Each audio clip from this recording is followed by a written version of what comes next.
आपण इथे प्रोव्हिजन बघितली GTAची, बघा मी तुम्हाला सांगतो परत एकदा.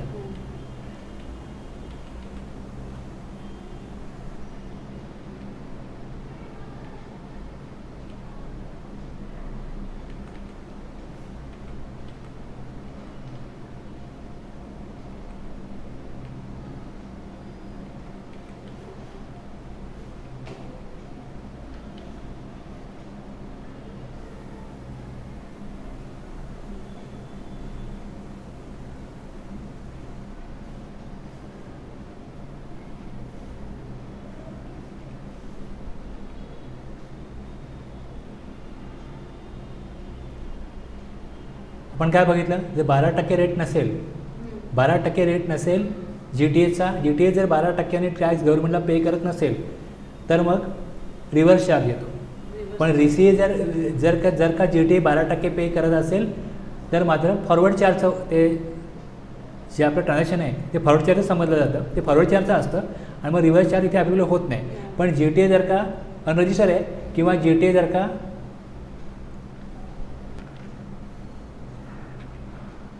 आता आपण बघितलं इकडे की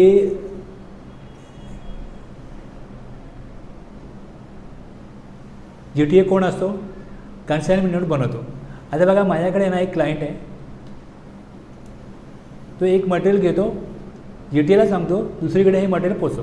त्याला जशी ऑर्डर येते, रिक्वायरमेंट येते, तेवढीच ऑर्डर तो सप्लायरला देतो. त्याच्या स्टॉकमध्ये तो काही ठेवत नाही, त्याच्या स्टॉकमध्ये काहीच ठेवत नाही. त्याचे कस्टमर असे आहेत की त्याला ते स्पेसिफिकली ऑर्डर करतात की हे मटेरियल पाहिजे, आणि ते मटेरियल असं नाही की ते दुकानामध्ये त्याचे येतील मग तो काढून देईल, असं नाही आहे. त्यांचे कॉन्ट्रॅक्ट झाले, ॲग्रीमेंट झाले, ते त्यांना मेसेज, त्याला ते कॉन्टॅक्ट करतात, परचेस ऑर्डर पाठवतात. परचेस ऑर्डर आली का मग हा सप्लायरला परचेस ऑर्डर पाठवतो आणि मग काही त्यांचा पिरियड आहे 3-4 दिवसामध्ये ते मटेरियल त्यांच्याकडे पोचवतो. आणि त्याचं म्हणणं असं आहे की तो पार्टीला, सप्लायरला कॅश पेमेंट करतो आणि मग त्याचा जो बायर आहे तो त्याला क्रेडिट देतो, आणि त्या केसमध्ये तो जे काही 20-25% मार्जिन घेतो तो त्याचा बिझनेस आहे. पण ट्रान्सपोर्टरचे पैसे त्याला पे करायला लागतात. आता ट्रान्सपोर्टरचे पैसे त्याला पे करायला लागतात, छोटे मोठं सामान पण द्यायला लागतं. तर डिलिव्हरी नोट बनवली जाते, कन्साइनमेंट नोट बनवली जाते.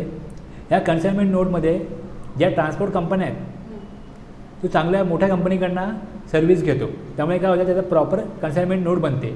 त्यात दिलेलं असतं की कोणाचं मटेरियल आहे, ते कुठे न्यायचं आहे, हे सगळं दिलेलं असतं. Place of origin, place of destination सगळं दिलेलं असतं, गुड्स कुठले दिलेलं असतं. आणि तिथे हा पण कॉलम असतो की person liable to pay, GST कोण पे करणार आहे हे दिलेलं असतं. जर का त्यांनी 12% GST घेतला तर 12% GSTचं बिल येतं, मग तिकडे दिलेलं असतं की GST पेएबल आहे. दुसऱ्या केसमध्ये कन्सायनर किंवा कन्सायनी कोण GST देणार आहे हे दिलेलं असतं. आता ह्या केसमध्ये ही डॉक्युमेंट आहे, ह्या सगळी माहिती ते त्यांच्या डिलिव्हरी नोटमध्ये, त्यांच्या कन्साइनमेंट नोटमध्ये स्पेसिफिकली मी त्या माणसाचं बघितलं असं की त्यात दिलेलं आहे. आता त्याच्यामध्ये बघा काही एक्झम्पशन्स आहेत, त्यामध्ये काही एक्झम्पशन्स आहेत.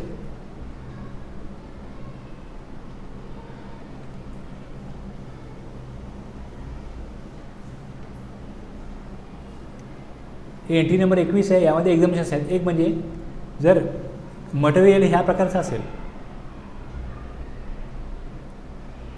तर GST लावला जात नाही. मग त्यांचा जो काय डॉक्युमेंट आहे, त्यांचे जे डॉक्युमेंट आहे ना कन्साइनमेंट नोट, त्यावर लिहून येतं की GST एक्झम्पशन आहे त्या मटेरियलमुळे. किंवा दुसरी कॅटेगरी आहे बघा इथे, goods where consideration charge for the transportation of goods on a consignment transported in a single carriage does not exceed ₹1500. आता पहिली एंट्री आहे आणि दुसरी एंट्री यातला फरक मला तुम्ही सांगायचा आहे. Goods where consideration charge for transportation of all such goods for a single consignee does not exceed ₹750. आता संपूर्ण एंट्री आहे ना ते अशा प्रकारची आहे. ह्याच्यामध्ये मी वाचल्यानंतर मला 2 ग्रुप त्यातनं बनवायचे वाटले. एक एक्झम्पशन टाईप ऑफ गुड्स कुठले आहेत त्याप्रमाणे येतं आहे. आणि दुसरं चार्जेस किती आहेत त्याप्रमाणे येते. बेस्ड ऑन चार्जेस मला ए आणि बी पॉईंट 2 पॉईंट मी वेगळे केले आणि टाईप ऑफ सप्लाय कुठल्या गुड्सचं आहे त्याप्रमाणे मी ABCDEF असे 5 वेगळे घेतले, 5-6 वेगळे घेतले. ही डिफेन्सचं मटेरियल आहे, मिलिटरी इक्विपमेंट आहे. जर ह्याचं ट्रान्सपोर्टेशन होत असेल तर GTAला सांगितलं आहे की अशा कामाकरता टॅक्स कलेक्ट करायचा नाही, एक्झम्पशन आहे. इथे टॅक्स कोणीच देणार नाही, ना सप्लायर, ना बायर, ना ट्रान्सपोर्टर, कोणीही टॅक्स पेएबल नाही ह्या केसमध्ये.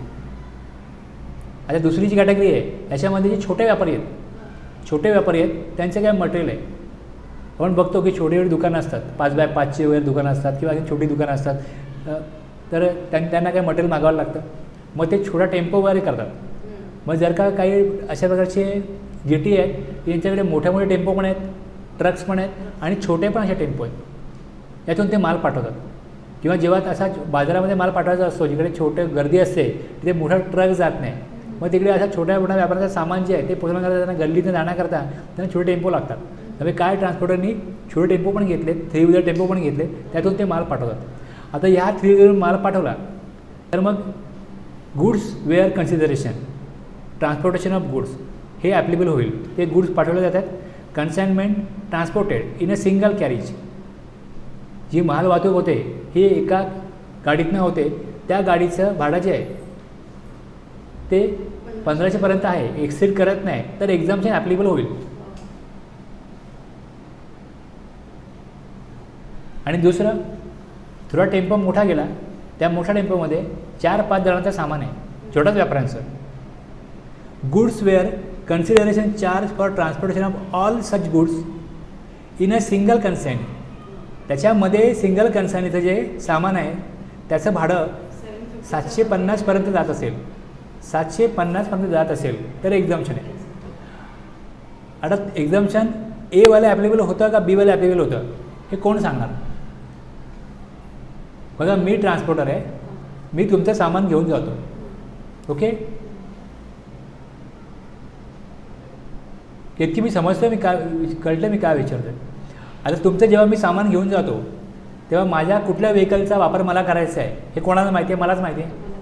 आता ह्या केसमध्ये मी जर का सिंगल कॅरेज म्हणजे एक अशी गाडी घेतली की ज्यामध्ये एका वाहनानं तुमचं सामान मी ट्रान्सपोर्ट केलं, आणि जर त्या केसमध्ये मी तुम्हाला 500 रुपये जर का चार्ज केले तर 500 रुपये हे मी एका गाडीतनं तुमचं सामान आणलं काय आणि दुसऱ्या गाडीमध्ये 2-3 जणांचं सामान आणलं काय, तुमच्याकडे 500 रुपये चार्ज आहे ना, तुम्हाला एक्झाम्पशन आहेच.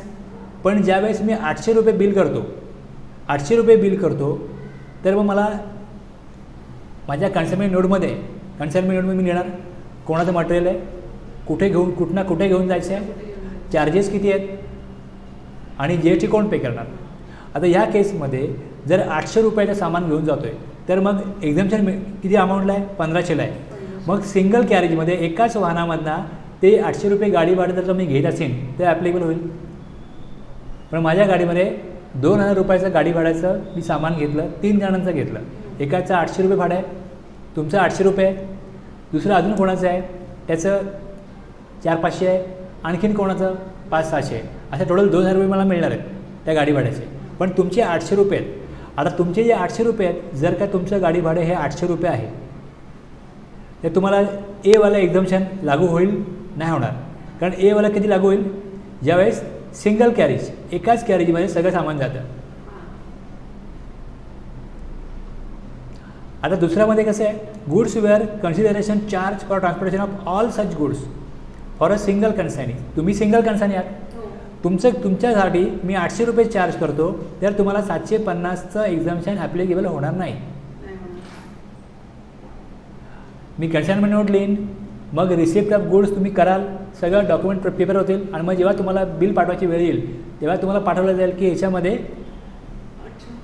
GST भरण्याची जबाबदारी तुमची आहे, कारण की 800 रुपये मी तुम्हाला जे सामान ट्रान्सपोर्ट केलं ते सिंगल कॅरेज नव्हतं, त्यामुळे सिंगल कन्साइनी करता 750चं एक्झाम्पशन आहे, ते क्रॉस केल्यामुळे 800 रुपये होतात. पण अशा प्रकारचे डॉक्युमेंट जर का मेंटेन केलं गेलं तर हे होईल.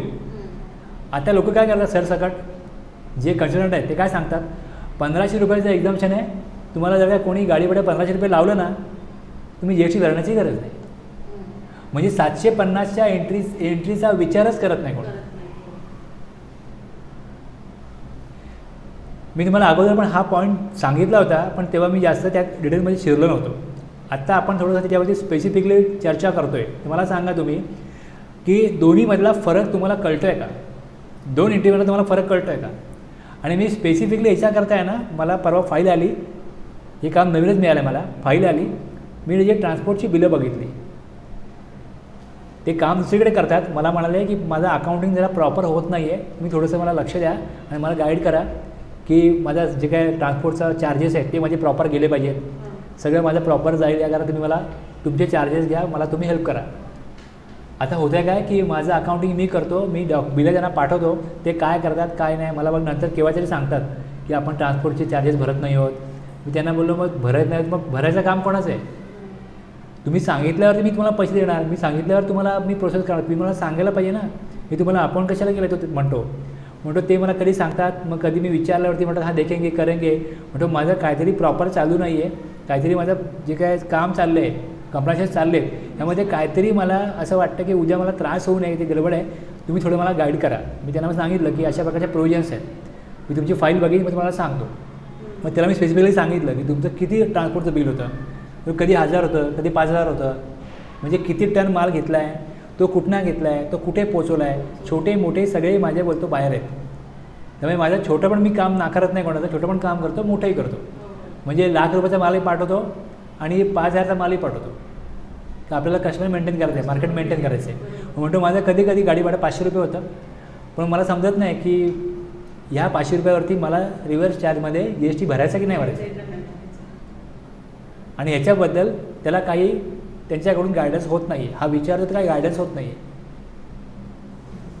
आता मला सांगा तुम्ही काय गाईड कराल की ज्या वेळेस 1500 आणि 750 याची कन्साइनमेंट नोट कोण बनवतं? ट्रान्सपोर्टर बनवतो. मग ट्रान्सपोर्टर जी नोट बनवतो ती मी बघितली, मी त्याच्यावरती स्पेसिफिकली मेन्शन होतं की ₹500 जे बिल त्याचं झालं आहे त्याच्यावरती मेन्शन होतं की ₹500 बिलावर त्याला चार्ज लागणार नाही, एक्झम्पशन आहे. असं एक बिल होतं, इथे दिलेलं होतं मी की एक्झम्पशन आहे म्हणून.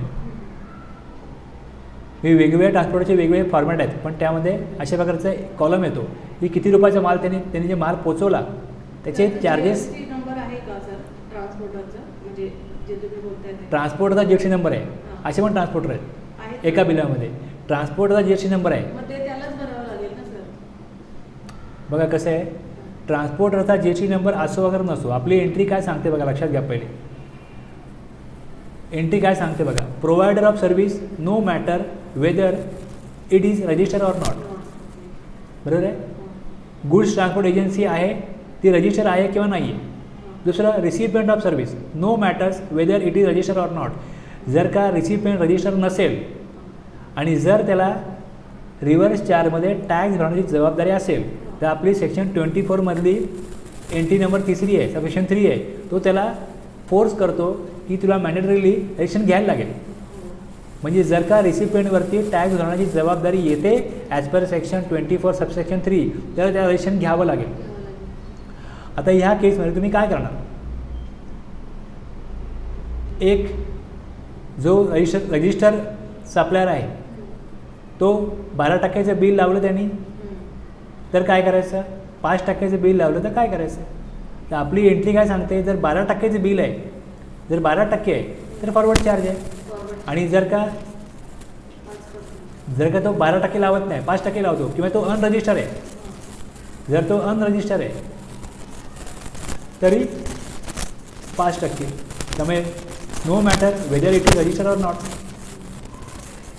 5%वरती पण रिव्हर्स चार्जमध्ये GST आहे आणि 12%वरती फॉरवर्ड चार्ज आहे. पण लक्षात घ्या, एक्झम्पशन केव्हा ॲप्लिकेबल होतं? फॉरवर्ड चार्जलाही होतं आणि रिव्हर्स चार्जलाही होतं.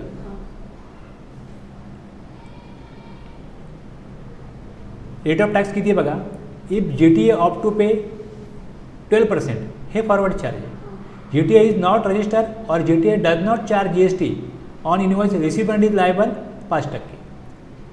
रेट ऑफ टॅक्स पॉईंट हा लक्षात घ्या की रिसिपियंटची जबाबदारी केव्हा येते, जर GTA 12% इनवॉइस बनवतो तर GTAच्या इनवॉईसप्रमाणे रिसिपिएंटवरती काही जबाबदारी येत नाही, कारण की हा फॉरवर्ड चार्ज आहे. पण जर GTA रजिस्टर आहे पण तो 5% ज्यावेळेस इनवॉईस बनवतो 5%नी, तेव्हा याचा अर्थ आहे की GTAला कुठल्याही प्रकारचा ITC नको आहे, इनपुट टॅक्स क्रेडिट नको आहे. पण तो रजिस्टर आहे, तो जेव्हा 5%नी इनवॉईस बनवतो तेव्हा अगेन 5% रिव्हर्स चार्ज बेसिसवरती जमा करण्याची, गव्हर्नमेंटकडे GST जमा करण्याची जबाबदारी ही रिसिपिएंटवरती येते. Services provided by GTA to unregistered person करता मात्र आपण त्यात हे बघितलं की हे जे ABCDF आहेत हे सोडून जर अनरजिस्टर आहे, हे सोडून जर कोण अनरजिस्टर आहे त्याच्यावरती एक्झम्पशन आहे, त्याच्याकरता एक्झम्पशन आहे. त्याच्यानंतर पुढे जाऊन तुम्हाला मी सांगितलं की आणखीन एक एक्झम्पशन नोटिफिकेशन आहे.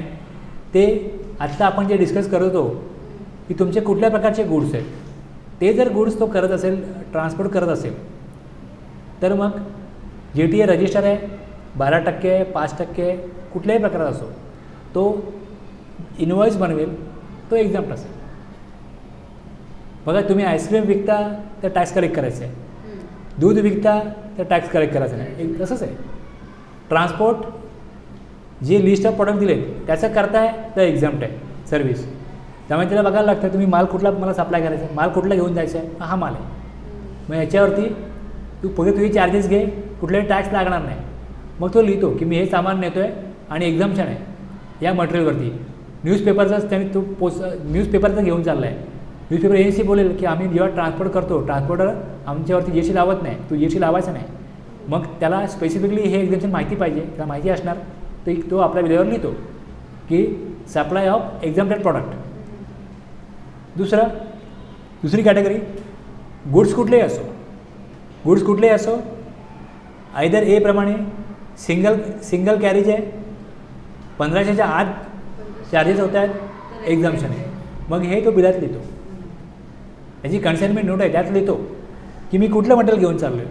आणि मग त्याच्याप्रमाणे इनवॉईस म्हणून जे काय तो बनवतो त्यात तो हे मेन्शन करतो की मी गुड्स पोस्टे केले, ह्या प्रकारचे गुड्स पोस्टे केले, एवढे अमाऊंट तुम्हाला द्यायची आहे रिसिपिएंटला, टॅक्स पेएबल आहे, रिव्हर्स चार्ज किंवा एक्झम्प्ट आहे सप्लाय, हे ते लिहून देतो. त्यामुळे ते सिंगल कन्सायनी आहे का, मग सिंगल कन्सायनी 750 आहे का सिंगल कॅरेज आहे, ह्याची माहिती फक्त ट्रान्सपोर्टरला असते. रिसिपिएंटला कशी माहिती पडणार? मग रिसिपिएंटला ज्यावेळेस तो कन्साइनमेंट नोट देईल किंवा त्याचा इनवॉईस म्हणून काहीतरी देईल, त्यावर ती स्पेसिफिकली माहिती येते. त्याच्यामुळे रिसिपिएंटला कळतं की आपल्याला एक्झम्पशन आहे का आपण काही RCMमध्ये टॅक्स आपल्याला पेएबल आहे. एवढ्या डिटेलमध्ये कोण समजतो आणि कोण त्यांच्या क्लायंटला समजावून देतो त्यावर ठरतं की त्यांचं काम अप टू डेट चालणार आहे की नाही. आता आपल्याला पुढचा प्रश्न पडतो की मग आपल्याला ही गोष्ट कळल्यानंतर डॉक्युमेंट माझ्याकडे आले जातात. आता माझ्या क्लायंटनी डॉक्युमेंट मला दिलेत, आता मी त्याला समजून सांगेन की बाबा असं आहे, ह्याप्रमाणे तुझ्या ट्रान्सपोर्ट कंपनीने एक त्याच्याकडे चांगले ट्रान्सपोर्टर आहेत, चांगल्या मोठ्या म्हणजे 500-1000 गाड्या असलेल्या ट्रान्सपोर्टर आहेत, त्यांचे सगळं कम्प्युटराईज आहे, सगळं प्रॉपर येतं. आणि काही असे ट्रान्सपोर्टर आहेत की ज्यांच्याकडे एकच गाडी आहे, त्याला वेळेला जी गाडी मिळते तो ते करतो, तर काय बिलं हाती लिहिलेली आहेत, त्याच्यामध्ये काहीच लिहिलेलं नाही. असेही मला बघितलं आता असेही मी बघितले. पण हे कसं होतं की जेव्हा मी प्रोव्हिजन वाचतो ना तेव्हा मी डॉक्युमेंट बघतो, मी प्रोव्हिजन वाचली, ह्याच्यामध्ये GTA कोण आहे जो कन्साइनमेंट नोट बनवतो, ही माहिती मी वाचल्यानंतर मी त्याला स्पेसिफिकली विचारलं की तुम्हाला ट्रान्सपोर्टर जे काय डॉक्युमेंट ते मला दाखवा, तुम्ही त्या ठेवता का, माझ्या फाईलला मेंटेन केलं आहे. मग मी त्याच्याकडनं ती फाईल मागवली, मला अशा प्रकारचं तर हे मी वेबसाईटला इंटरनेटला सर्च केलं, तिथनं मिळालेलं डॉक्युमेंट आहे की कन्साइनमेंट नोट म्हणजे काय असतं, ही माहिती मी जेव्हा काढली, मग त्यानंतर मी सॅम्पल म्हणून हे नोट बघितलं, ते मला मिळालं, मी टाकलं इकडे. पण आत्ता स्पेसिफिकली प्रॅक्टिकली जे लोक काम करत आहेत, मी त्यांना माझ्याकडे कुठले केस आल्यानंतर विचारतो की तुमचं काम चालतं कसं. मग त्यांचं काम आणि प्रोव्हिजन हे मी मॅच करून बघतो की इथे प्रोव्हिजन बनवले आणि तिथे लोक काम करताना काहीच ॲप्लिकेबल करत नाहीत, असं पॉसिबल नाही. ते ॲप्लिकेबल करणं त्यांना कंपल्सरी करायलाच पाहिजे. आणि ज्या प्रायव्हेट लिमिटेड कंपन्या वगैरे आहेत ट्रान्सपोर्टरच्या, त्यांच्याकडे सगळ्या गोष्टी प्रॉपर असतात, कारण ते ऑर्गनाईज सेक्टरमध्ये येतात. छोटे ट्रान्सपोर्टर आहेत, 2 ट्रक आहेत, 3 ट्रक आहेत, प्रोप्रायटरशिप आहे, त्यांच्याबाबत तुम्ही अपेक्षा करू शकत नाही की ते सगळ्या गोष्टी प्रॉपर करतील. पण आता ह्याची पण प्रायव्हेट लिमिटेड कंपनी आहे. हा जे काम करतो हा ट्रेडर आहे, पण हा प्रायव्हेट लिमिटेड कंपनी आहे ह्याची वेबसाईट आहे. त्यामुळे ह्याचं सगळं व्यवस्थित फायलिंग होतं. पण ह्याच्याकडे माल घ्यायचा आणि पोचवायचा हा वन मॅन शो आहे. हा एकटाच काम करतो. ह्याच्याकडे कोण काम करायला पण नाही, अकाउंटंट म्हणून पण कोण नाही ह्याच्याकडे. हाच बिल इनवॉइस बनवतो, हाच पाठवतो आणि मग ते चाललं काम त्याचं. त्याला बिझनेस वाढवायचा होता, पण 2 वर्षाचा कोविडमुळे त्याचा बिझनेस थोडंसं म्हणजे त्या रिस्ट्रिक्शनमध्ये चालवायला लागतो आहे. पण त्याचंच आहे सगळं प्लॅनिंग. त्यांनी 5 करोडच्या वरती बिझनेस केला आहे पहिल्या वर्षी. पण 5 करोडच्या वर त्यांनी त्यांनी 5 करोडच्या वरती त्यांनी बिझनेस केला आहे एका वर्षी. त्यामुळे त्यांच्याकडे त्यांचं कामच हे आहे की ते वेगवेगळ्या कंपन्यांना ज्यांना काय रॉ मटेरियल लागतं किंवा काही लागतं त्यांना कॉन्टॅक्ट करतात आणि त्यांना वेळेमध्ये ते मटेरियल पोचवतात. आणि सप्लायर त्यांनी वेगवेगळे शोधलेत आणि त्यांना ते सांगतात की तुम्हाला मी कॅश पेमेंट करीन. जर कंपनी तुमच्याकडनं घेते तर वसुली तुम्हाला करायला लागते, तुमचा वेळ जातो. मी तुम्हाला कॅश पेमेंट करीन, मला मात्र तुम्ही वेळच्या वेळी प्रॉपर मटेरियल द्यायचं. आणि व्यवस्थित ते त्यांना क्वालिटी वगैरे ते त्यांची बघतात. आणि काय वेगवेगळी अशी काय म्हणजे प्रॉडक्ट आहेत कंपनीला लागणारे केमिकल्स म्हणा किंवा आणखी काय अशा गोष्टी आहेत त्या अशा मार्केटला मिळत नाहीत, त्या दुसऱ्या मॅन्युफॅक्चरकडनंच घ्यायला लागतात. त्यामुळे ते त्या मॅन्युफॅक्चरकडनं घेऊन दुसऱ्या कंपनीला जी आहे त्यांच्याकडे ते इनपुट आहे त्यांना ते पोचवतात. पण ह्यात त्यांना ट्रान्सपोर्टर लागतो, कारण की ह्यांच्या स्वतःची गाडी नाही आहे. त्यामुळे हे जी टी एकडनं सर्व्हिस घेतात आणि मग जी टी ए त्यांना कुठले डॉक्युमेंट बनवून देतो हे मी त्यांना विचारलं. मग मला त्यांनी छोटे मोठे जे काय डॉक्युमेंट बनवले आहेत ट्रान्सपोर्टरनी ते मला दाखवले. मग त्यात मला ह्या गोष्टी दिसल्या की खरोखर हा जो कॉलम आहे की person liable to pay GST, consignor G T A, हे ज्यांचं मॅन्युअल बिलिंग आहे ना त्यांच्या पण इनवॉइसमध्ये हे छापलेलं आहे की कोण बनणार GST आणि त्यांनी कशाप्रकारे ट्रान्सपोर्ट केलं आहे. मग ट्रान्सपोर्ट केलं आहे तर मग ते एक्झाममध्ये येतं. जर का GST कोणच भरणार नाही तर अर्थात ते एक्झाम्शन आहे. मग एक्झाम्शन का लागू होईल? त्यांनी एकतर अनरजिस्टर्ड पर्सनला सप्लाय केला तर लागू होईल, किंवा त्यांनी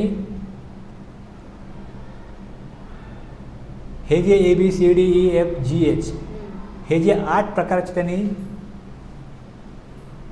bye way of transport in goods carriage service provide केली. कुठले गुड्स किंवा किती अमाऊंटचे गुड्स हे जे आम्ही रीड केलं तेव्हा आम्ही ह्याच्यामधून 2 कॅटेगरी काढून टाईप ऑफ गुड्स वेगळे केले. हे टाईप ऑफ गुड्स आहेत की ह्या प्रकारचे गुड्स सप्लाय केले तर एक्झाम्शन आहे, किंवा एवढ्या अमाऊंट छोट्या व्यापाऱ्यांकरता ही अमाऊंट दिलेली आहे की स्पेसिफिकली एका कॅरेजमधनं छोट्या टेम्पोतनं किंवा 3 व्हीलरमधनं जर 1500 रुपये भाडं लागलं असेल तर मग त्याच्याकडनं GST कलेक्ट करू नका, छोट्या व्यापाराचा खर्च वाढू नये, त्या करा दिलेलं हे एक्झाम्शन आहे.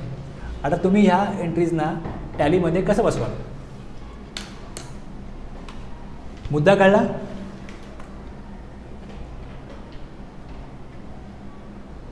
कितकी माझा क्वेश्चन पोचला काय म्हणतो मी?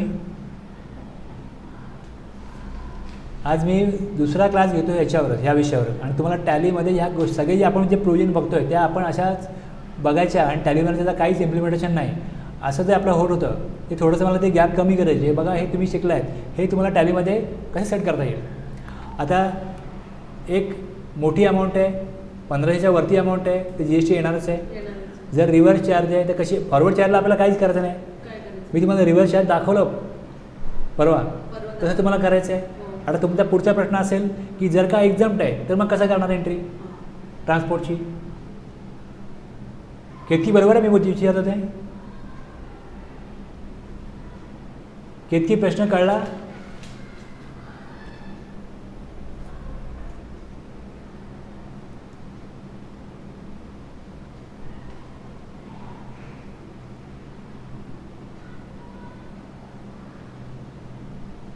इतकी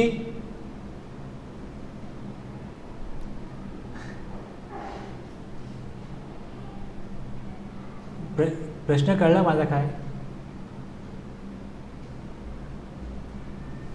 आता जर ॲग्रिकल्चरल प्रोड्यूस किंवा न्यूजपेपर किंवा डिफेन्स किंवा मिलिटरी इक्विपमेंट किंवा असं रिलीफ मटेरियल जर का ट्रान्सपोर्ट केलं जातं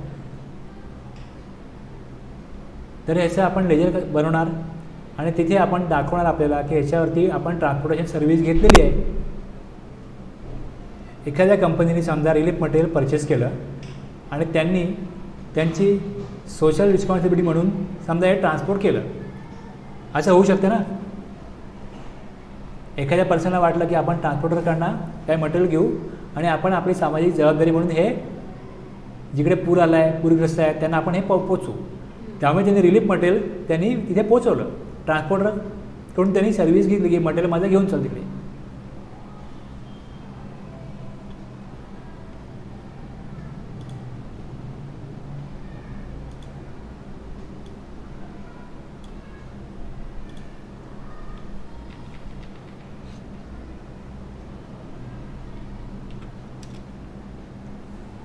आता सेटिंग आपल्याकडे काय काय असणार आहे. सेटिंगमध्ये काय काय असणार आहे. सपोज तुमच्या कंपनीत अशी एंट्री आली तर तुम्ही काय कराल. रिव्हर्स चार्जला येस कराल. पहिली गोष्ट बघाल हे आहे की नाही.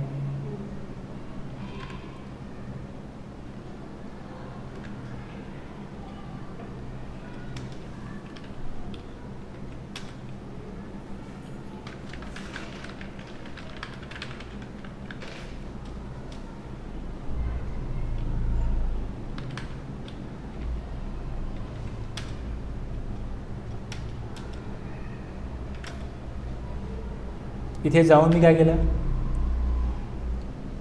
रिव्हर्स चार्ज करता हे यस केलं. जर मी इकडे दिलं नेचर ऑफ ट्रान्झॅक्शन्स, परचेस एक्झम्प्ट, जर परचेस एक्झम्प्ट दिलं इकडे ट्रान्सपोर्टेशन चार्जेस, जर मी इकडे दिलं की एक्झम्प्ट आहे, चार्जेबल RCM आहे तर RCMच्या प्रमाणे जाईल आणि जर एक्झम्प्ट आहे तर मग एक्झम्प्टमध्ये जाईल. मग जर इथे मी ॲप्लिकेबलला गेलो, इथे यस म्हटलं, त्याच्यामध्ये मी एक्झाम दिलं तर मग मला रिव्हर्स चार्जचा प्रश्नच येत नाही. इनिमल रिव्हर्स चार्ज यस जरी केलं आहे तरी ते रिव्हर्स चार्जमध्ये मी टाकणार कसं कशाला ते.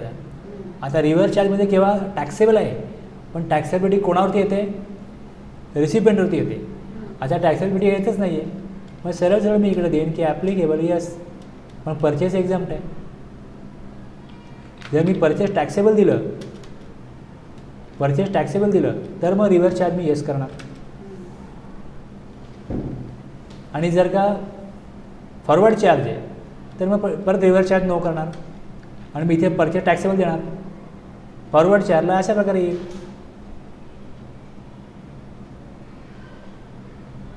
आणि एक्झाम्प्ट आहे तर एक्झाम्प्ट आहे. एक्झाम म्हटल्यानंतर पुढे जाऊन मग इथे रिव्हर्स चार्जला कामच ऑप्शनच जाणार नाही. जर मी टॅक्सेबल दिलं तर माझं पुढे जाऊन रिव्हर्स चार्जला येतं. पण जर मी अगोदरच दिलं इकडे की परचेस एक्झाम,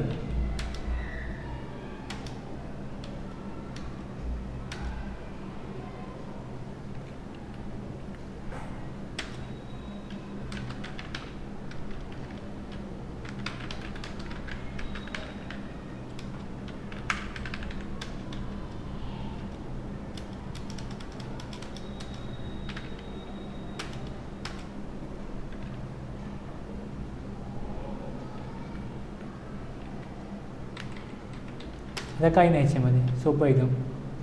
मी एंट्री कराल,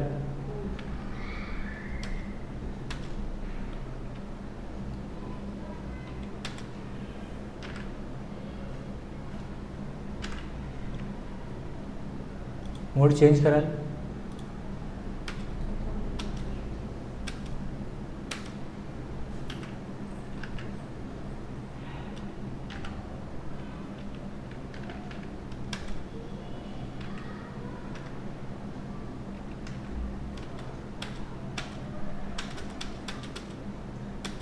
काहीच नाही होणार.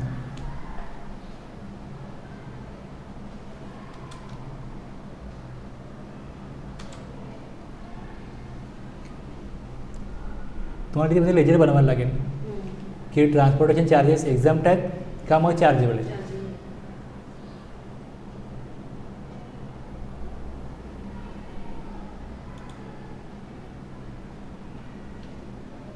समजलं कितकी? काही नाही, सोपं आहे ना. तुम्हाला कळल्यानंतर काहीच नाही ना अवघड त्यामध्ये. टॅलीमध्ये कन्फिगर करायला काहीच अवघड नाही आहे, पण तुम्हाला कळलं पाहिजे की ॲक्च्युली ट्रान्झॅक्शन कशा प्रकारे वर्कआउट होतं, त्याला कुठली प्रोविजन ॲप्लिकेबल होते. मग टॅलीने सेटिंग दिलेली आहे. तुम्ही टॅलीमध्ये काय किंवा कुठल्याही अकाउंटिंग सॉफ्टवेअरमध्ये जे GSTला सपोर्ट करतं त्या सगळ्या सॉफ्टवेअरमध्ये तुम्हाला याच प्रकारचे वाचर मिळणार. Purchase, sale, receipt, payment, contra, journal हेच मिळणार. आणि तिकडे जाऊन तुम्हाला बघायला लागेल की सेटिंग कुठे दिली आहे. मग ते ERP असो, टॅलीप्राइम असो किंवा आणखीन BG किंवा आणखीन कुठलंही सॉफ्टवेअर असो, त्यात तुम्हाला याच प्रकारे काम करण्याचं एन्व्हायरमेंट असतं. पण तुम्हाला प्रोव्हिजन कळली असेल तर तिकडे तुम्ही त्याप्रमाणे करू शकता, न गोंधळता, न कन्फ्यूज होता. आता मी एवढा वेळ, अर्धा तास वेळ घालवला याच्यावरती, आपण तो का घालवला की तुम्हाला क्लिअर व्हावं की प्रोव्हिजनचा आणि टॅलीचा काय संबंध आहे. तुमचं जे सॉफ्टवेअर असं आहे की जे टॅक्सेशनला सपोर्ट करतं, त्याच्यामध्ये जे प्रोव्हिजन बनवल्या आहेत, ज्या तरतुदी बनवल्या गेल्या आहेत कायद्यामध्ये, त्या तरतुदीप्रमाणे त्या सॉफ्टवेअरमध्ये सेटिंग दिलेली असते, जेणेकरून टॅक्सपेअरचं किंवा टॅक्सपेअर पर्सनचं काम सोपं व्हावं. त्यांनी सॉफ्टवेअर बनवलं म्हणून आपण वापरत नाही.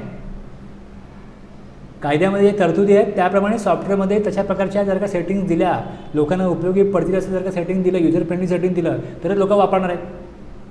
फक्त लोकांचं काम आहे की समजून घेणं सेटिंग कशा प्रकारे आहे, कुठे आहे.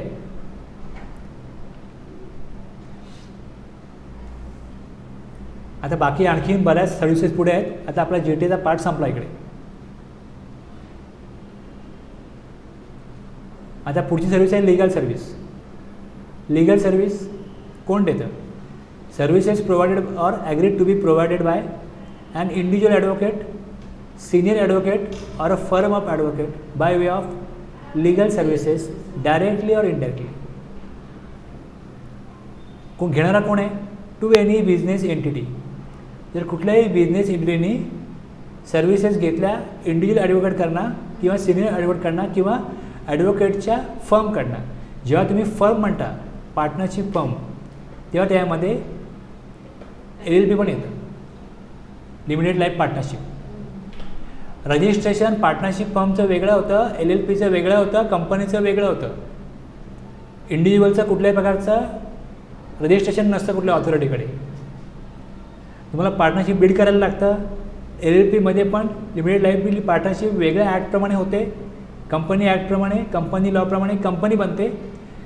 तसं इंडिव्हिज्युअलचं काही नसतं. त्यामुळे ॲडव्होकेट इथे इंडिव्हिज्युअल ॲडव्होकेट असेल, मग तो सिनियर ॲडव्होकेट असू शकतो किंवा मग त्याची फर्म असू शकेल किंवा LLP पण असेल. Legal service means any service provided in relation to advice, consultancy or assistance in any branch of law in any manner and includes representational services before any court, tribunal or authority. बरोबर आहे. तुम्हाला कोर्टाने किंवा ट्रिब्युनलने किंवा कुठल्या ऑथॉरिटीने जर GST notice आली, सांगितलं की येऊन इकडे तुम्ही उत्तर द्या की तुम्हाला अशा प्रकारे टॅक्स लागतो, तर तुम्ही तो का जमा केला नाही की तुम्ही द्या, येऊन भेटा, तर मग तिकडे तुम्ही अशा प्रकारचं लिगल तुमचा जो काही मॅटर आहे तो सॉर्ट आउट करण्याकरता ज्या पर्सनला अपॉइंट कराल की आमच्या वतीने तुम्ही तिकडे जाऊन रिप्रेझेंटेशन द्या, आमची बाजू मांडा, आमची बाजू मांडा, ही सर्व्हिस जी आहे ही लीगल सर्व्हिस आहे. ॲडवाईस घ्यायला जाल, कन्सल्टन्सी करता घ्याल, असिस्टंट करता, कुठल्याही प्रकारे असो, ही लीगल सर्व्हिस जी आहे याच्याकरता समजा 10,000 रुपीज फीस चार्ज केली तर याच्यावरती GST देण्याची जबाबदारी ही त्या बिझनेस एंटिटीची असेल.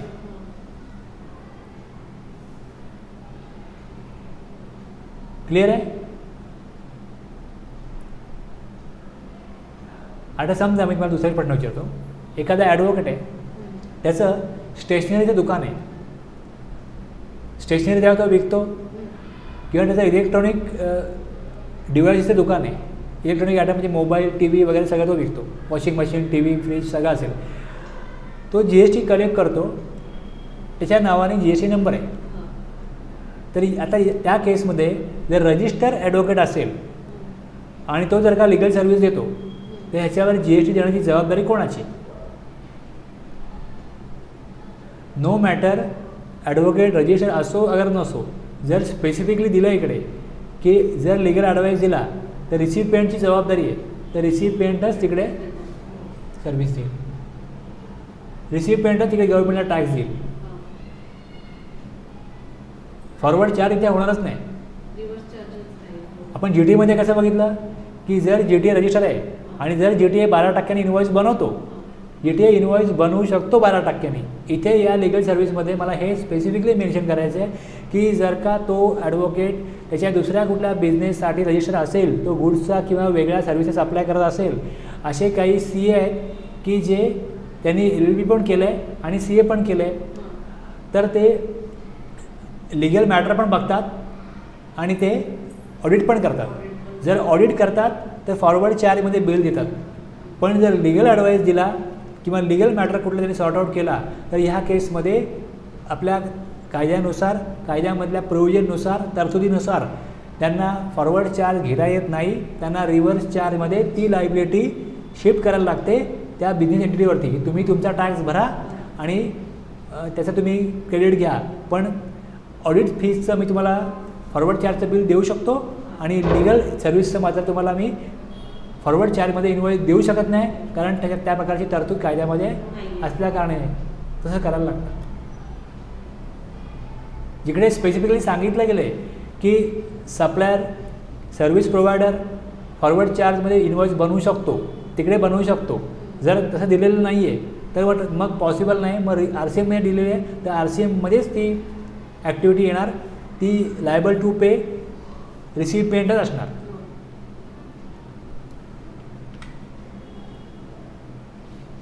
आता लिगल सर्व्हिसेस आहेत, यामध्ये पण काही एक्झम्पशन आहेत.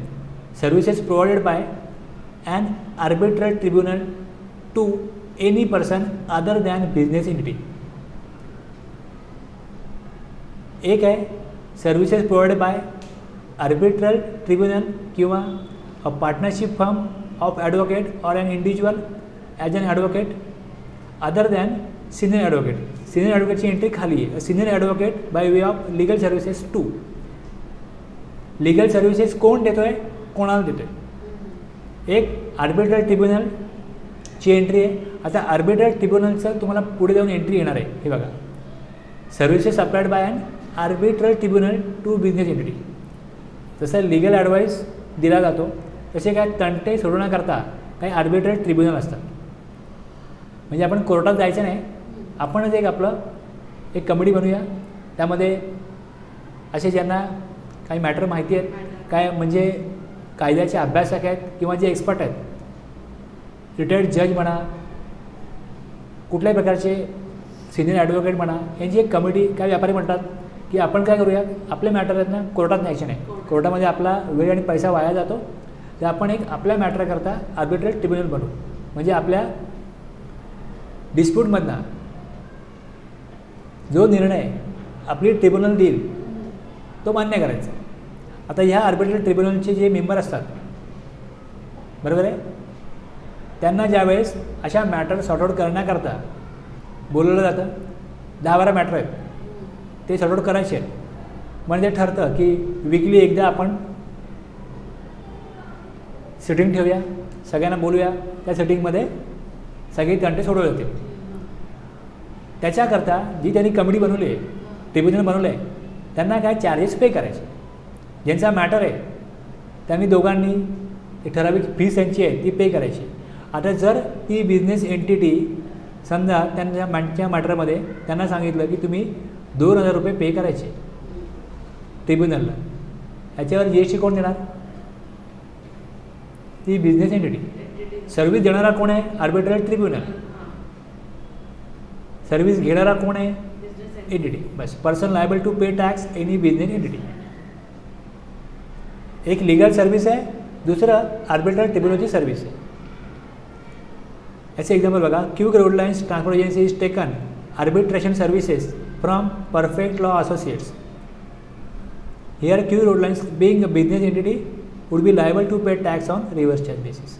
आता ह्या केसमध्ये हे बघा, आर्बिट्रल ट्रिब्युनलकडे तुम्ही जाल आणि जर का त्याची सर्व्हिस घ्याल, any person other than a business entity, त्यांना एक्झम्पशन आहे. आणि बिझनेस एंटिटी जर असेल तर aggregate turnover up to 20 lakh असेल किंवा मग स्पेशल कॅटेगरी स्टेट्समध्ये 10 लाख असेल तरी पण त्यांना लिगल सर्व्हिसमध्ये RCMमध्ये टॅक्स देण्याची गरज नाही, एक्झम्पशन आहे. हेच आर्बिट्रल ट्रिब्युनल आहे, पार्टनरशिप फर्म आहे, सिनियर ॲडव्होकेट आहेत, सगळ्यांना हेच ॲप्लिकेबल आहे. जर टर्नओव्हर त्यांचा 10 लाखाच्या आतमध्ये किंवा 20 लाखाच्या आतमध्ये स्टेट वाईज जी प्रोव्हिजन ॲप्लिकेबल आहे त्याप्रमाणे, तर त्यांना हे एक्झम्पशन आहे लिगल सर्व्हिसेससाठी किंवा ट्रिब्युनल सर्व्हिसेससाठी.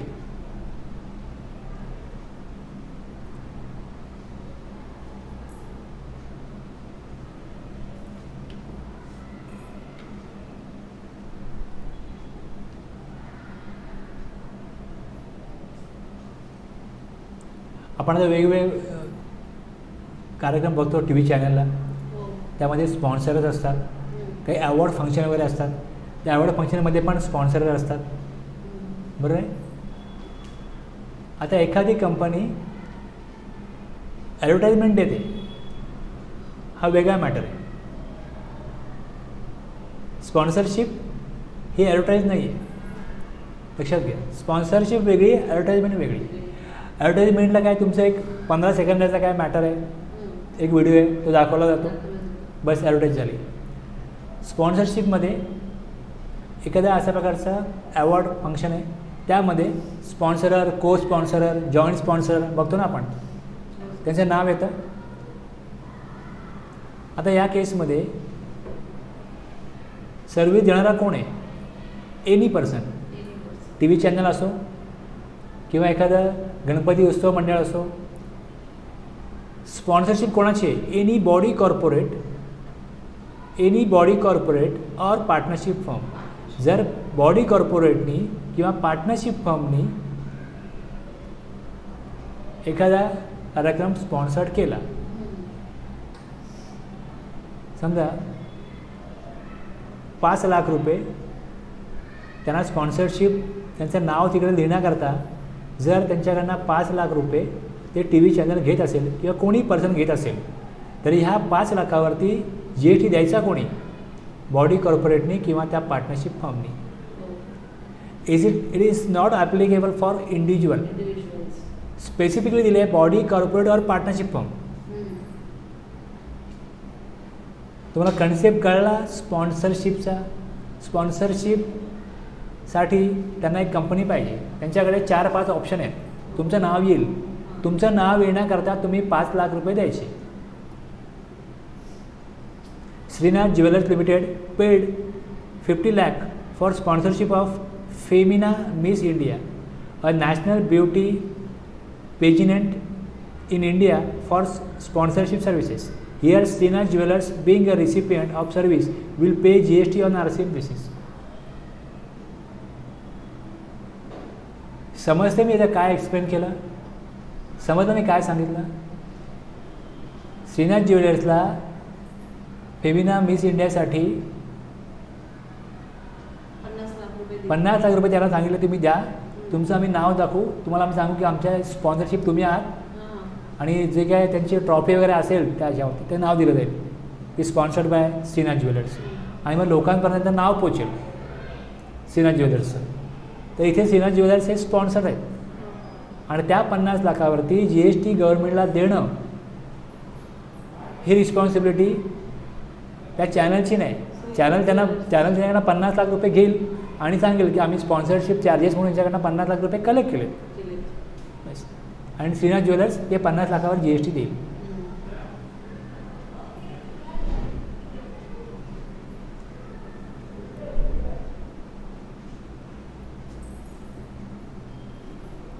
गव्हर्नमेंटच्या कुठल्या सर्व्हिसेस आहेत बघा, तुम्ही बघाल तसं काही गव्हर्नमेंटच्या प्रॉपर्टीज आहेत ज्या रेंटवर दिल्या जातात. जसं गव्हर्नमेंटचं पोस्ट डिपार्टमेंट आहे, speed post, express parcel post, life insurance, agency services provided to a person other than, हे गव्हर्नमेंटच्या ह्या सर्व्हिसेस आहेत. पोस्ट ऑफिसमध्ये आपण जाऊन जर का एक्सप्रेस किंवा स्पीड पोस्ट जर केलं, तसं कुरिअरला पॅरल सर्व्हिस आहे नाही, किंवा ह्याला कुरिअर ही पॅरल सर्व्हिस आहे. जेव्हा कुरिअर एजन्सीज नव्हत्या तेव्हा काही कुठे पाठवायचं असेल तर कशाने यायचं? तुम्हाला काय बुक्स मागवायचं आहे, कुठनं यायचं? पोस्टाने यायचं ना.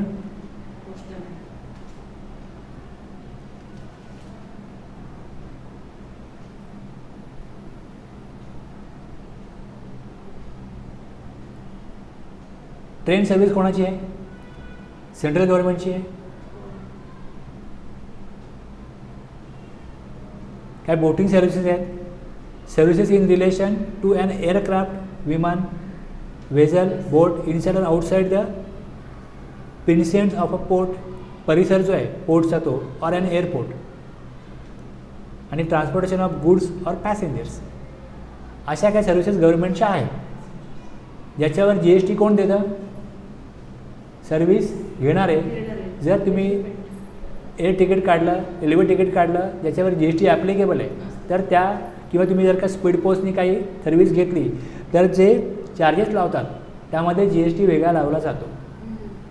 हा फॉरवर्ड चार्ज आहे, हा फॉरवर्ड चार्ज आहे. आता मी एंट्री रीड करतो. Government services by central government, state government, union territory, local authority यांच्या कुठल्याही सर्व्हिसेस जर बिझनेस एंटिटीने रिसिव्ह केल्या तर याच्यावरती GST देण्याची जबाबदारी कोणाची आहे? बिझनेस एंटिटीची. पण एक्सेप्टमध्ये खाली दिलेलं आहे, एक्सेप्टमध्ये खाली दिलेलं आहे. हे एक्सेप्शन आहे. याच्यामध्ये फॉरवर्ड चार्ज आहे, तो आहेच, तो असणारच आहे. याच्या व्यतिरिक्त ट्रान्सपोर्टेशन ऑफ गुड्स और passenger, services in relation to an aircraft, vessel inside और आउटसाइड द प्रिसेंट्स, म्हणजे परिसर ऑफ पोर्ट और एअरपोर्ट, आणि department of post by way of speed post, express post, life insurance, EXC services provided to a person. जर गव्हर्नमेंटला provide केल्या other than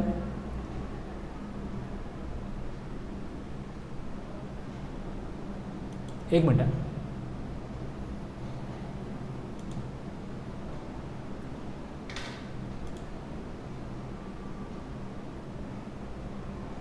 कुठल्याही services जर गव्हर्नमेंटला घेण्याची गरज पडली,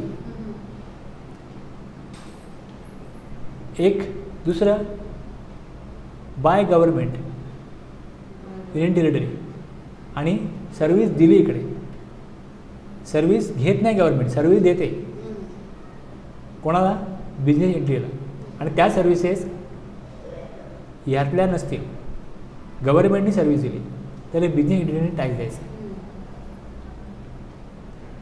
आता ह्यामध्ये बघा इथे दिसते renting of immovable property, renting of immovable property.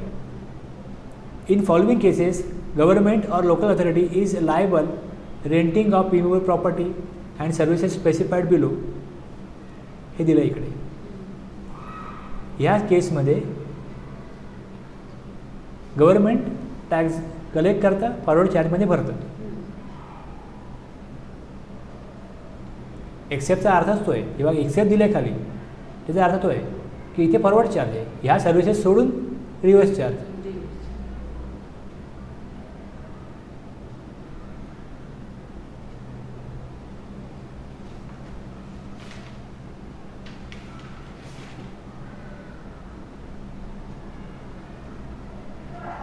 आता त्याच्यामध्ये बघा स्पेसिफिकली त्याने एक अमेंडमेंट केली 5 मध्ये. आपण यातनं निष्कर्ष काढला 5 मध्ये, 5 मधला निष्कर्ष काढला की सर्व्हिस कोणी दिली? गव्हर्नमेंटनी. घेतली कोणी? बिझनेस एंटिटीनी. मग ह्या एक्सेप्ट म्हटल्यामुळे ह्या एक्सेप्ट सर्व्हिसेस फॉरवर्ड चार्जमध्ये येतात. आता 5A मध्ये अमेंडमेंट काय बघा की governmental services central government, state government, union territory, local authority यांनी by way of renting immovable property जर केली असेल आणि जो रेसिपियंट आहे in registered person in taxable territory जर तो रजिस्टर असेल तर मग फॉरवर्ड चार्ज लागणार नाही, मग रिव्हर्स चार्ज लागेल. हे अमेंडमेंट करून टाकलं आहे, हे अमेंडमेंट करून टाकलं आहे. जर पर्सन अनरजिस्टर्ड असेल तर मग त्याला गव्हर्नमेंट फॉरवर्ड चार्जमध्ये GST लावेल, आणि पर्सन रजिस्टर असेल तर मग त्यांनी RCMमध्ये तो टॅक्स गव्हर्नमेंटकडे जमा करावा. त्याला central government, state government, union territory किंवा लोकल अथॉरिटी फॉरवर्ड चार्जमध्ये रेंटचा इनवॉइस देणार नाही.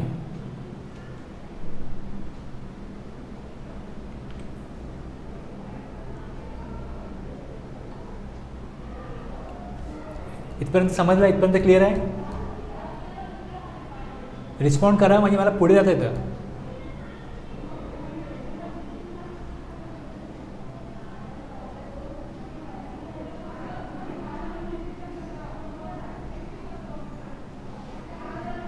हे परत सांगण्याची गरज आहे, मी परत सांगू शकतो.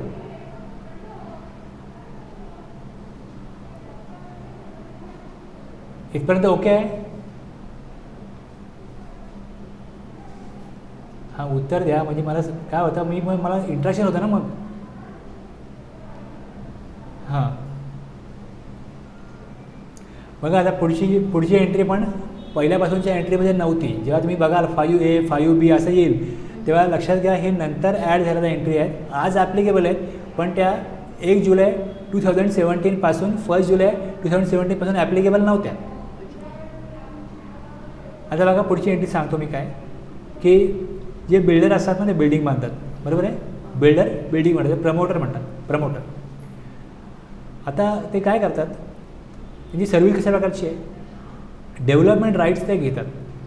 जो लँड ओनर आहे, बिल्डरकडे लँड नसते, लँड त्याला कोणाची जरी पाहिजे असते, लँड जर विकत घेतली तर तेवढं त्याच्याकडे कॅपिटल इन्व्हेस्टमेंट करायला पैसे नाही आहेत. मग तो लँड ओनरला काय सांगतो की मी तुला जे मी डेव्हलपमेंट करेन त्यात तुला काही फ्लॅट देईन, प्लस तुला पाहिजे असेल तर काही अमाऊंट देईन. जर जे बांधकाम होईल त्या बांधकामामध्ये सपोज एक 10,000 स्क्वेअर फूटचं बांधकाम केलं तर 5,000 स्क्वेअर फूट तुला, 5,000 स्क्वेअर फूट मला, अशा प्रकारचं काम चालतं. किंवा दुसरं असं आहे, floor space index including additional FSI for construction of a project by a promoter. Construction ज्यावेळेस केलं जातं त्यावेळेस तिथे कन्स्ट्रक्शन किती स्क्वेअर फूटचं केलं जाऊ शकतं याची जी ऑथॉरिटी आहे त्याच्याकडनं मान्यता घ्यावी लागते. समजा माझ्याकडे एक जागा आहे आणि तिकडे त्या जागेमध्ये मी स्वतःचा एक बंगलो डेव्हलप केला. तो बंगलो डेव्हलप केला, त्यामध्ये जे बांधकाम केलं त्या जागेप्रमाणे ते बांधकाम केलं 2,000 स्क्वेअर फूटचं, ओके. पण मला 3,500 स्क्वेअर फूटची मान्यता आहे त्या जागेप्रमाणे. तर जो 1,500 रुपयाचा जो काय अधिकार आहे माझा तो मी वापरला नाही. फ्लोर स्पेस इंडेक्स त्या जागेवरती तिथल्या ऑथॉरिटीच्या कायद्यानुसार 3,500 FSI बांधकाम मी करू शकतो. पण मला स्वतःचा बंगला बांधायचा आहे, माझ्या फॅमिलीपुरता, माझ्या गरजेपुरता मी बांधकाम केलं 2,000 स्क्वेअर फूटचं, आणि आता 1,500 स्क्वेअर फूट मी यूज नाही केलं आणि मला पुढे जाऊन यूज करायचा पण नाही आहे, तर मी तो 1,500 स्क्वेअर फूट FSI जो आहे तो मी प्रमोटरला सेल करू शकतो. आणि मग तो दुसरी बिल्डिंग जेव्हा बांधतो त्यात त्याला जास्त फ्लोअर बनवण्याकरता किंवा काय आणखीन काय फ्लॅट बनवण्याकरता त्या FSIचा वापर करता येतो. ॲडिशनल FSI माझ्याकडे उपलब्ध आहे, तो ॲडिशनल FSI मी त्या प्रमोटरला दिला तर त्याच्या अगेन्स्ट मी काही चार्जेस घेईन. सपोज त्याच्या अगेन्स्ट जर मी त्याच्याकडनं 5 लाख रुपये, 10 लाख रुपये, वॉट एव्हर मी त्याला एक्झाम्पलला घेतो, 5 लाख रुपये घेतले की माझा FSI तू घे. आता या 5 लाखावरती प्रमोटरला गव्हर्नमेंटला चार्जेस द्यावे लागतील. तसं एक FSI आहे, दुसरं TDR आहे, services supplied by any person by way of transfer of development right. Develop करण्यासाठी त्याला राईट्स दिला की डेव्हलप कर, आणि त्याच्या अगेन्स्ट काय 50% फ्लॅट किंवा शॉप किंवा काय अमाऊंट ऑफ कॅश त्याला द्यायची, बरोबर आहे. एक बघा, एक जो लँड ओनर आहे तो डेव्हलपमेंट राईट देतो, ही एक सर्व्हिस आहे, ही एक सर्व्हिस आहे. जर त्याची व्हॅल्युएशन समजा 5 करोड होईल तर 5 करोडवरती प्रमोटरला रिव्हर्स चार्जमध्ये GST द्यावा लागेल.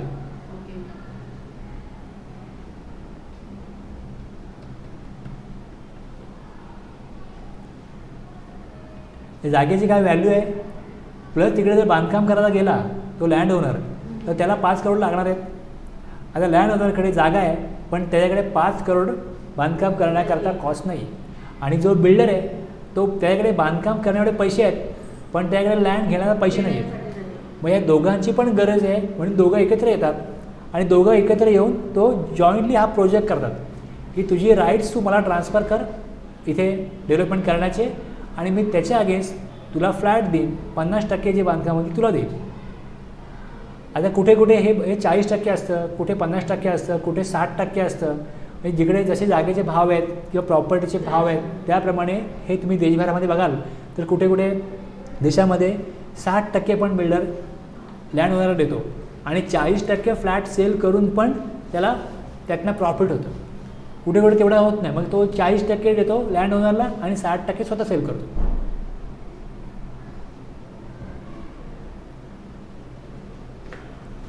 दुसरे long term lease of land bye any person against consideration, की जी जागा आहे ती जागा परमनंटली ट्रान्सफर नाही करत, ती 30 वर्षाला दिली जाते. Long term lease of land 50 years किंवा त्याहून जास्त.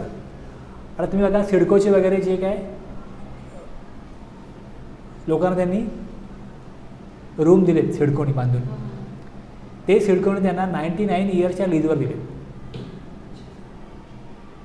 ते ओनरप्रमाणे सगळ्या गोष्टी करतात, पण जी लँड आहे ती आजही सिडकोची, ते लीजवर दिले. लॉंग टर्म लीज आहे.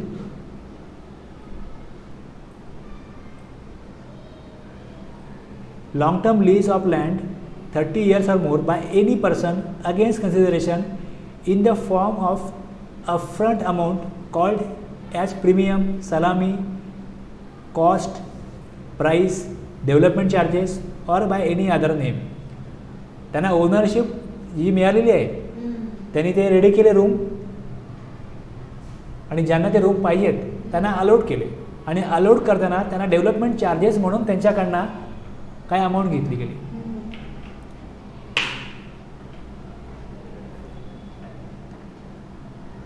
अशा प्रकारचे काय प्रोजेक्ट होतात त्यामध्ये ओनरशिप त्या लँडची सिडकोचीच राहणार, पण तिकडे त्यांनी जे डेव्हलपमेंट केली डेव्हलपमेंट चार्जेस म्हणून त्यांना अमाऊंट चार्ज केली.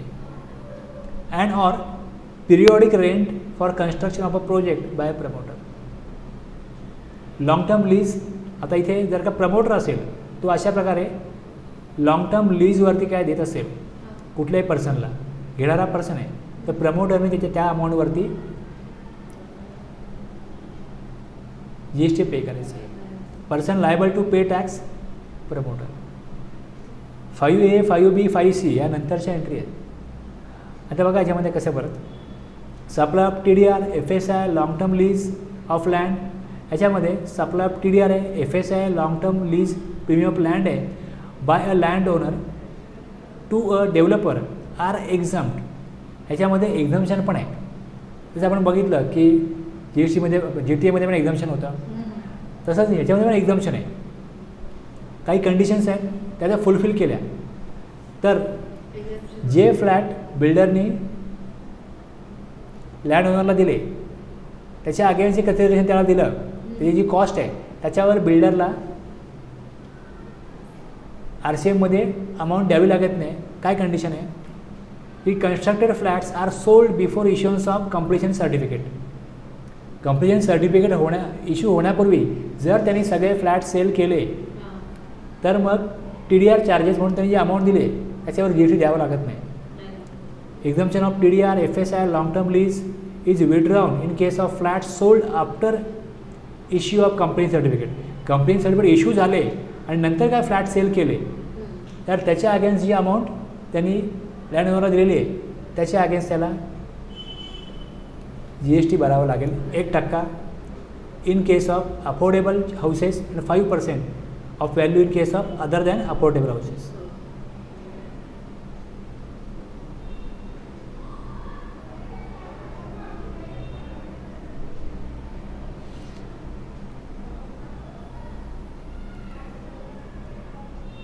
फाईव्ह ए 5B 5C आपण कंप्लीट केलं.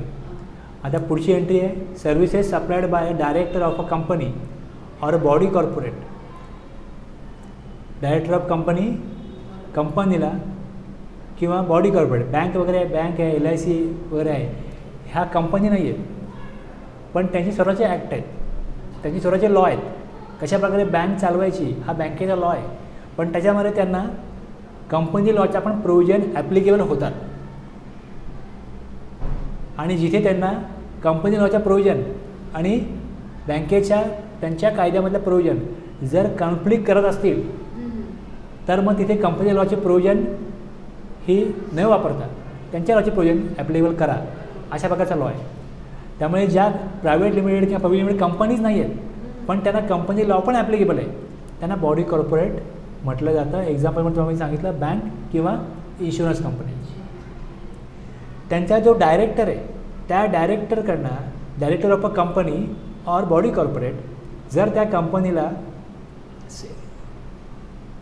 सर्व्हिस देतो, त्याला काय अमाऊंट दिली जाते, तो डायरेक्टर आहे म्हणून त्याला कंपनीची मीटिंग अटेंड करायची आहे म्हणून त्याला काय अमाऊंट दिली, त्याला कंपनीच्या कामाकरता काय ट्रॅव्हल करायचं आहे म्हणून त्याला काय अमाऊंट दिली. कुठल्याही प्रकारे डायरेक्टरनी कंपनीसाठी तो डायरेक्टर आहे in the capacity of director काही सर्व्हिसेस दिल्या तर मग त्याच्यावरती त्या कंपनीला किंवा बॉडी कॉर्पोरेटला RCM बेसिसवरती टॅक्स द्यावा लागेल. Services supplied by a director of a company. आता जर का तो डायरेक्टर आहे तो कंपनीचा ऑडिटर पण आहे, तो in the capacity of auditor service देतो, त्यावेळेस आपण आता जे बघतोय ते ॲप्लिकेबल होईल का? Yes sir no. In the capacity of director तो सर्व्हिस प्रोव्हाइड करेल कंपनीला तर RCM ॲप्लिकेबल होईल. आता कंपनीला एक ऑडिटर अपॉइंट करायचं आहे, तो डायरेक्टर बोलला एक डायरेक्टर आहे तो ऑडिटर पण आहे, तो बोला बाहेर नाही काय तुमचं काम करता, मलाच काम द्या, कंपनीचा ऑडिटर म्हणून मलाच अपॉइंट करा. पण तो डायरेक्टर म्हणून कंपनीला सर्व्हिस येत नाही. आता कंपनीला ऑडिट करण्याकरता एक व्यक्ती पाहिजे, तो म्हणतो मीच करतो काम आहे, मलाच अपॉइंट करा. आणि जर त्याला अपॉइंट केला तर बाकी लोकांना बाकी ते त्याची जी कामं आहेत तिकडे तो फॉरवर्ड चार्ली इन्व्हॉइस इश्यू करतो. सेम तो इथे पण इन्व्हॉइस तसाच इश्यू करेल फॉरवर्ड चार्जने. आपल्याकडे एंट्री काय, services supplied by a director of a company और a body corporate to the said company और द बॉडी कंपनी. सर्व्हिसेस कुठल्या पाहिजे, तो कंपनीचा डायरेक्टर आहे, तो director in the capacity of director जर त्यांनी सर्व्हिसेस दिल्या तर कंपनी RCMमध्ये टॅक्स गव्हर्नमेंटकडे जमा करेल.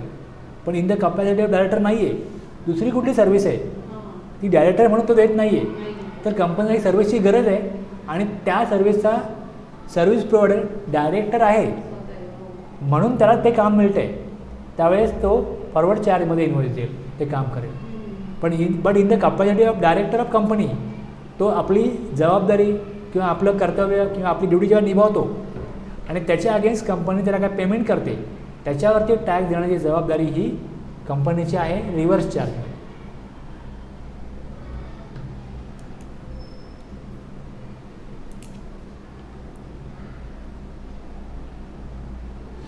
Services supplied by an insurance agent to any person carrying on a insurance business.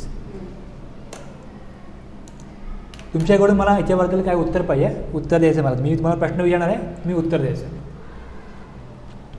Insurance काढण्याचं काम कोण करतं? Insurance agent. आता इन्शुरन्स एजंट लाखो रुपयाची इन्शुरन्स पॉलिसी मार्केटमधनं लोकांमध्ये जाऊन कंपनीच्या कुठल्या कुठल्या स्कीम आहेत हे प्रमोट करतात आणि मग त्याच्या कॉन्टॅक्टमध्ये जे लोक आहेत, त्यांच्या संपर्कातले जे लोक आहेत, त्यांचा जो काय लोकांमध्ये असणारा संबंध आहे त्याचा वापर करून बरेच लोक इन्शुरन्स काढतात. आपल्या नातेवाईकांचे, मित्रांच्या मित्रांचे वगैरे वगैरे लोकांचे इन्शुरन्स काढतात. आता तो इन्शुरन्स काढल्यानंतर त्यांना काय कमिशन मिळतं इन्शुरन्स कंपनीकडनं.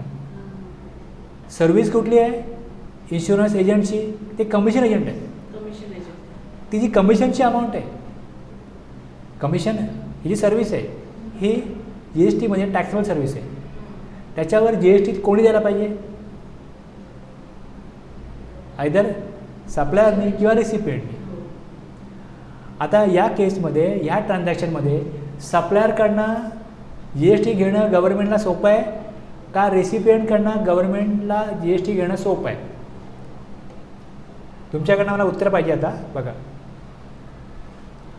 ट्रान्झॅक्शन काय आहे? एजंट लोकांमध्ये जातो, लोकांना इन्शुरन्स पॉलिसी काय समजावून सांगतो, लोक ती पॉलिसी घेतल्यानंतर त्याच्या अगेन्स्ट 5%, 10% जी अमाऊंट आहे ते जे पे करतात त्याचं कमिशन कोणाला मिळतं? इन्शुरन्स एजंटला मिळतं. आणि त्याला जे कमिशन दिलं जातं इन्शुरन्स कंपनीकडनं त्याच्यावरचा जो GSTचा जो काय लायबिलिटी आहे, GSTचा जो चार्ज आहे तो कलेक्ट करायचा आहे गव्हर्नमेंटला. तो इन्शुरन्स एजंटकडनं कलेक्ट करणं सोपं आहे का इन्शुरन्स कंपनीकडनं कलेक्ट करणं सोपं आहे?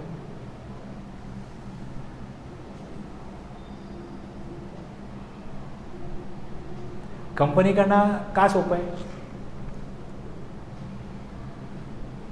कसं सोपं आहे? तुम्ही उत्तर दिलं मला हे पण पाहिजे की तुम्हाला का वाटतं की कंपनीला सांगणं की तू कमिशन दिलं आहे, समजा 10,000 कमिशन दिलं आहे तुम्ही एजंटला, त्याच्यावरती 18% टॅक्स आहे तो तुम्ही जमा करा, असं जर का गव्हर्नमेंट कंपनीला सांगत असेल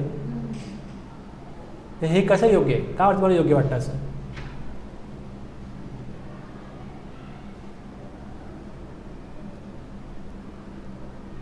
हां,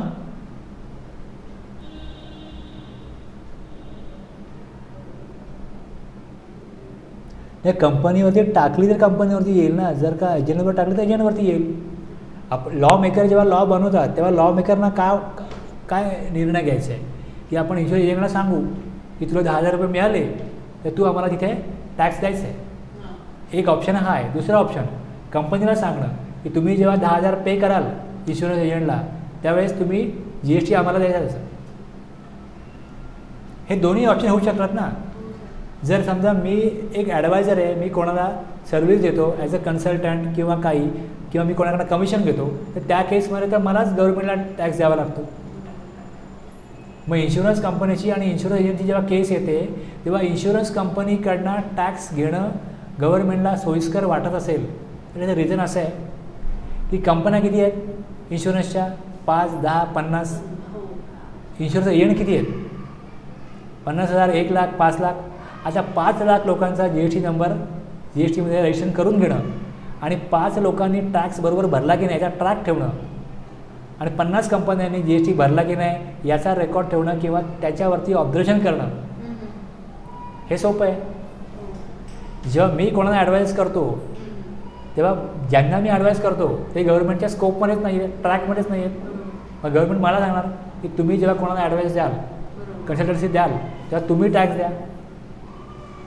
सिच्युएशन बदलली का मग मेथड बदलते. ह्या परिस्थितीमध्ये इन्शुरन्स एजंट 5 लाख आहेत पण कंपन्या जर का 50 आहेत तर 50 कंपन्यांना सांगणार की तुम्ही जेव्हा 5 लाख लोकांना कमिशन द्याल, तुमच्या बुकमध्ये रेकॉर्ड कराल commission paid to mister so and so, त्याचा GST भरण्याची जबाबदारी कंपनी म्हणून तुमची आहे, तुम्ही आम्हाला टॅक्स द्या. इन्शुरन्स एजंटनी सर्व्हिस दिली कोणाला? इन्शुरन्स कंपनीला.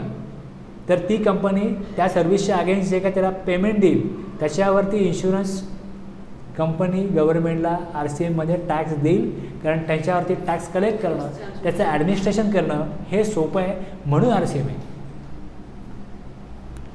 जेव्हा फॉरवर्ड चार्ज बघा, फॉरवर्ड चार्ज केव्हा येतो की 135 करोड जनता आहे, त्यांना सप्लाय करणारे व्यापारी किती आहेत? 2 लाख, 3 लाख, 5 लाख किती असतील? किंवा अगदी 2 करोड, 3 करोड, 5 करोड. 5 करोड लोकांना सांगणं की GSTमध्ये रजिस्ट्रेशन घ्या आणि टॅक्स कलेक्ट करून द्या हे सोपं आहे की 135 करोड लोकांच्या मागे लागायचं टॅक्स द्या? पॉसिबल नाही ना. जिकडे संख्या कमी आहे, 2 पार्टी आहेत, एक सप्लायर आहे, एक रिसिपियंट, मग जिकडे जे सोपं पडतं तिकडे फॉरवर्ड चार्ज, जिकडे सोपं आहे रिव्हर्स चार्ज. हे एक्झाम्पल असं आहे. इन्शुरन्स एजंट सर्व्हिस प्रोव्हायडर आहे, किती आहेत? 5 लाख. कंपन्या किती आहेत? 50. मग 50 लोकांना सांगा की तुम्ही जेव्हा 5 लाख लोकांना जेव्हा कमिशन द्याल तर तुम्ही टॅक्स द्या. काहीतरी याच्या मागचा थॉट आहे ना, जो विचार आहे तो आपल्याला कळला पाहिजे की इथे का RCM ठेवला असेल. मग तुम्हाला एंट्री लक्षात राहते, तुम्हाला पाठ करायला लागत नाही.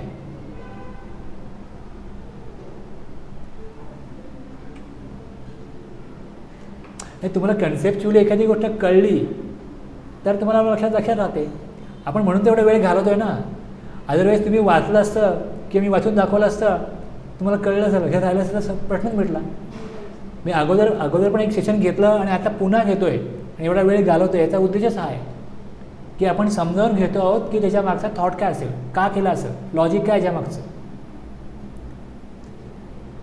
आता बघा वेगवेगळ्या बँकेचा बिझनेस काय की लोकांना लोन देणं, लोकांकडनं FDची अमाऊंट, सेविंगची अमाऊंट गव्हर्नमेंटकडे बँकेकडे जमा असतात, त्याच्यावर बँक कमी पर्सेंटनी इंटरेस्ट देते.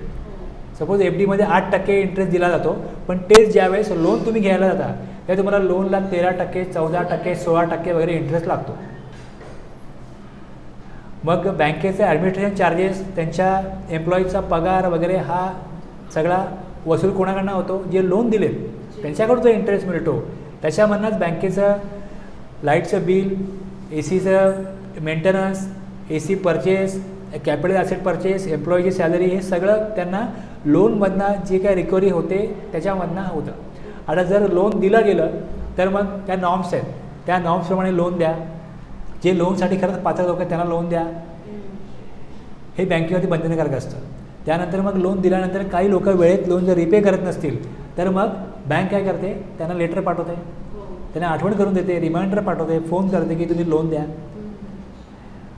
एवढ्याने पण काम होत नाही. मग बँक काय करते की रिकव्हरी एजंट नेमते, काही एजन्सीज आहेत त्यांना नेमते की तुम्ही जा आणि आता तुम्ही काही लिस्ट देते की आमच्या बँकेचे डिफॉल्टर आहेत, यांनी लोन थकवलं आहे, तुम्ही यांच्याकडनं वसुली करा. बँकेमधले लोक एका सभ्यतेमध्ये त्या लोन घेणाऱ्या बॉरोवरशी कम्युनिकेट करतात. त्यांनी रिस्पॉन्स दिला तर ठीक आहे, रिस्पॉन्स नाही दिला तर काय करणार. मग दंडुका घेऊन जर बँकेचा अधिकारी गेला तर मग संबंध बिघडतील बँकेच्या लोकांशी. मग बँक काय करते की मग रिकव्हरी एजंट असतात, वेगळ्या एजन्सी असतात, त्यांना काम देते. ती बँकिंग कंपनी किंवा फायनान्शियल इन्स्टिट्यूशन त्यांना सांगते की तुम्ही जा आणि रिकव्हरी करा. आता हे रिकव्हरी करण्याचे ते रिकव्हरी करतात, त्यांच्या ॲग्रीमेंटप्रमाणे त्यांना काय अमाऊंट दिली जाते रिकव्हरीच्या अगेन्स्ट, किंवा एवढ्या लोकांना तुम्ही कम्युनिकेट करा, तुम्हाला आम्ही 1 लाख रुपये देऊ. आता 1 लाख रुपये बँकेने जर रिकव्हरी एजंटला पेमेंट केलं तर ह्याच्यावरती GST भरण्याची जबाबदारी बँकेची.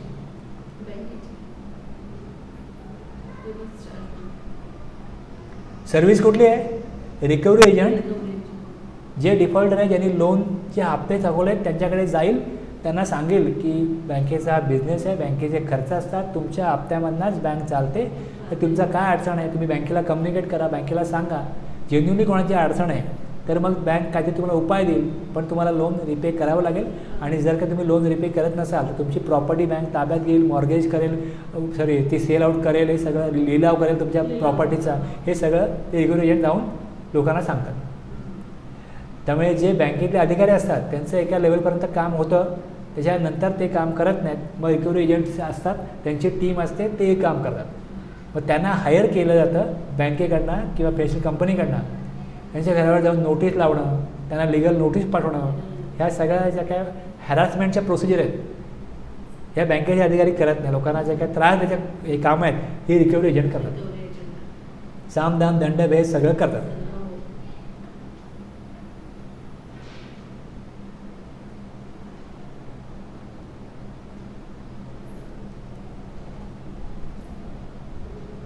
मला असं वाटतं की इथपर्यंत तुम्हाला बऱ्यापैकी कळलं आहे. आता मला संपवायचं आहे म्हणून मी पुढे घ्यायला गेलो, आणखीन बऱ्याच एंट्री आहेत. 9 आहे,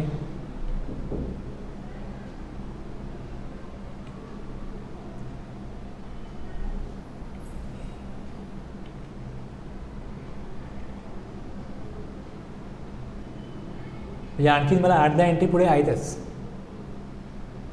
आलं लक्षात ना. त्यामुळे आणखीन एक सेशन आपल्याला याच्यावरती घ्यावं लागेल.